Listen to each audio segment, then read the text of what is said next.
মিষ্টি বিতরণ করে ওরা আগে মার মার মার সেই মার মনে ধুলায় মার দেবো আগে কোর্টে যাবো কালকে কোর্টে দিলে আমার সামনে খালি পায় ওরে কালকে কোর্টে মারবো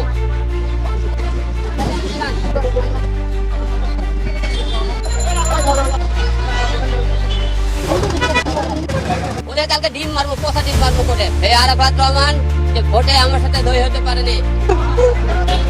তার গুন্ডা বাহিনী দিয়ে আমাকে মারধর করেছিল সে কিন্তু ভোটে পাস করেনি তারা জাল ভোট মারছিল কেন্দ্রে সেই জাল ভোট যখন মারে আমি হাতে নাতে ধরি সেই টাইমে তারা কেন্দ্র থেকে আমাকে ঠাকিয়ে বের করে নিয়ে আসে পোষণ ধরে মারধর করে আজকে আমি ভীষণভাবে খুশি দেশের জনগণ সবাই খুশি যে এইরকম একটা লোককে ধরা পড়েছে যে সন্ত্রাসী এবং আগামীকাল কোর্টে আমি মামলা করব আমার হত্যা করার চেষ্টায় এবং আমার আসন যাতে তারা ছিনিয়ে নিয়েছে এই কারণে আমরা আগামীকাল মামলা করবো কোর্টে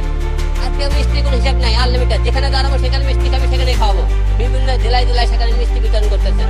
আপনি মিথ্যে কথা বলে লাভ নাই কতটা মারধর করছে আপনি সেখানকার ভিডিও ফুটেজ গুলো আপনি টাইমে আবার দেখলে বুঝতে পারবেন তারা কি